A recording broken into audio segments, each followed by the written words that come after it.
Fala pessoal, sejam muito bem-vindos aqui ao canal e no vídeo de hoje eu vou mostrar como que você faz para montar a sua carteira de investimentos, né? E eu vou até aproveitar uma pergunta, um e-mail que eu recebi do Richard. Então eu vou usar um exemplo prático aqui, responder a dúvida dele aqui nessa gravação, nesse vídeo com vocês, para explicar isso, né? Qual que é a minha opinião, como que você faz para montar uma carteira de investimentos que seja diversificada, que atenda seus objetivos, mas tenha segurança e rentabilidade ao mesmo tempo, tá bom? Então já aproveito e peço para você se inscrever aqui no canal, por favor, que isso me motiva a continuar meu trabalho aqui no YouTube e também compartilhar esse vídeo com seus amigos. É muito importante e os comentários aqui embaixo, pode deixar também sua opinião, dúvidas, etc, porque eu leio todos, tá? Pode ser que eu não consiga responder todos aqui, mas essa quantidade de comentários aí vai servir para fazer conteúdos novos, beleza? Então, vamos lá.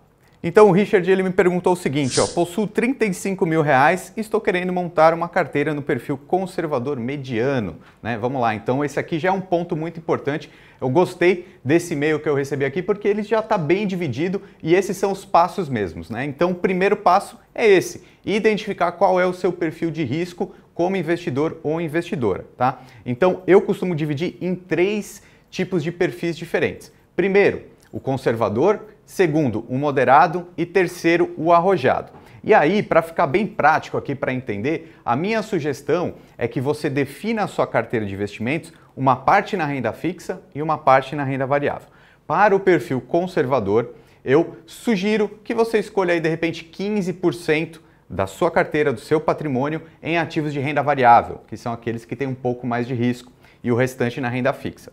Para quem tem o perfil moderado, ali um pouco mais equilibrado, de repente 30% na renda variável e o restante na renda fixa. E para quem tem o perfil mais arrojado, eu diria que aí uns 45% na renda variável é o suficiente, tá? E lembrando, é óbvio que eu estou dando essas sugestões aqui devido ao cenário, né, econômico que a gente está passando. A taxa Selic, enquanto eu gravo esse vídeo, está em 4,25%, né? Então, realmente, os investimentos de renda fixa ficaram menos atrativos na questão da rentabilidade, mas é óbvio que na questão da segurança a gente tem sempre que preservar o nosso patrimônio, mas visto esse novo cenário, né, a gente já teve taxas de juros aí a 10% ao ano, a 14% ao ano, agora que está 4%, eu acho que sim, o investidor tem que dar um passo a mais, buscar um pouquinho mais de conhecimento e arrojar um pouco mais essa carteira, né? Colocar um pouquinho mais de dinheiro na renda variável também, tá? Então, mesmo para quem tem o perfil conservador, né, eu acho que pelo menos uma parte aí, de repente uns 15% da carteira tem que estar em algum tipo de investimento de renda variável. E aí eu falo fundos imobiliários, ações ou ETFs, beleza? Mas vamos continuar aqui a pergunta que vai ficar tudo mais claro.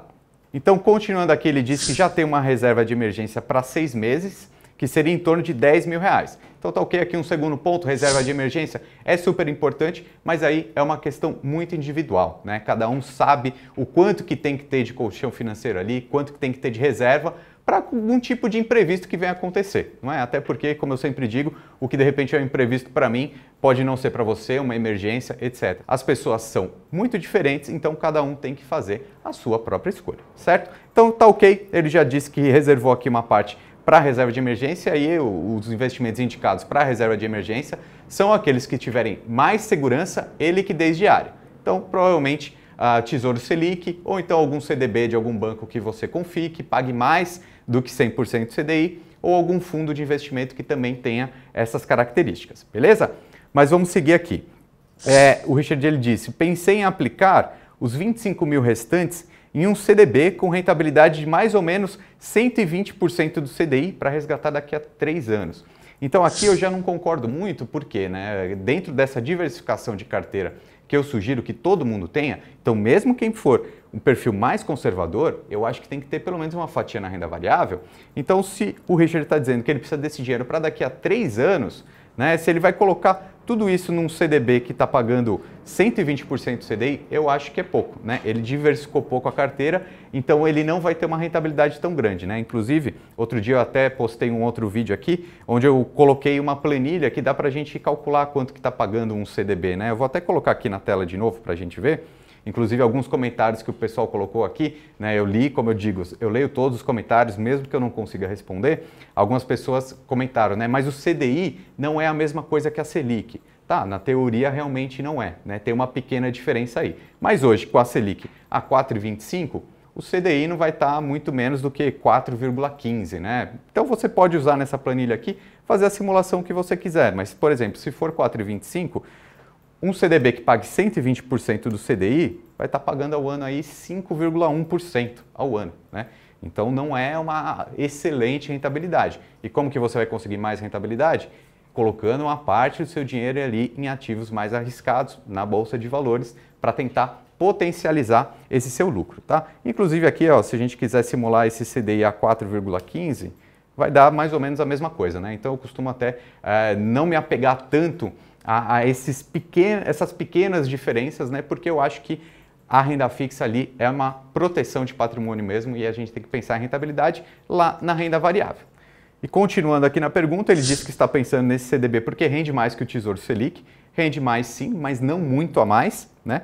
E se é um dinheiro que ele não vai precisar nos próximos 3 anos, aí é um outro item, um outro ponto muito importante para trazer aqui nesse vídeo para vocês. O prazo dos seus investimentos, né? Se você pensa no curtíssimo prazo, aí realmente eu te digo que a Bolsa de Valores é mais arriscada, né? No curto prazo, é muito mais arriscado você investir ali, porque tem muito sobe e desce. Agora, se você tem o tempo como seu aliado, né, 1 ano, 2 anos, 3 anos para frente, então vai ficando muito mais fácil você fazer boas escolhas dentro da própria Bolsa de Valores.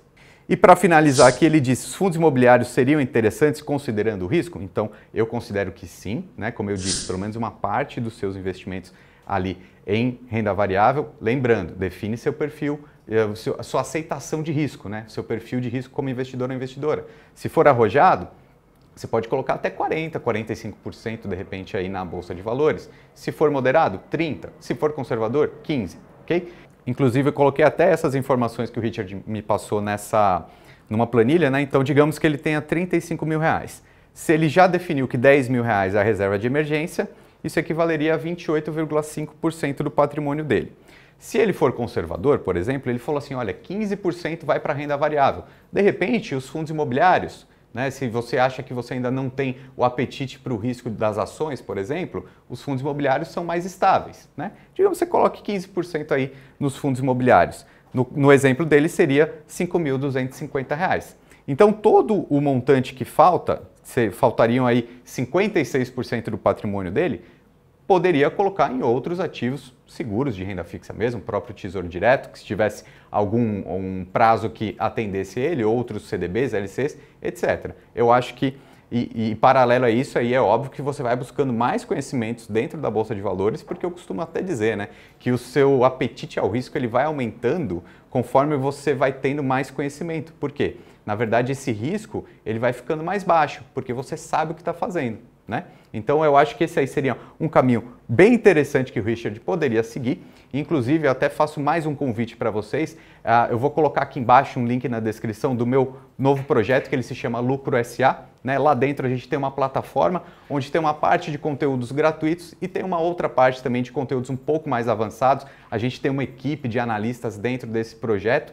E lá dentro você vai poder conhecer até mais ativos, inclusive tem recomendações de compra, de venda, etc. Para quem faz parte, para quem virar assinante desse conteúdo mais denso. Mas enfim, eu vou deixar aqui embaixo só para você conhecer um pouquinho a mais também desse meu outro trabalho fora do YouTube, tá bom? Então compartilhe esse vídeo aqui com seus amigos, montar uma carteira de investimentos. É muito necessário, não precisa ser arriscado e não precisa ser difícil. Um pouquinho de diversificação e um pouquinho de conhecimento vai fazer você alcançar resultados sempre melhores, ok? Um abraço e até mais!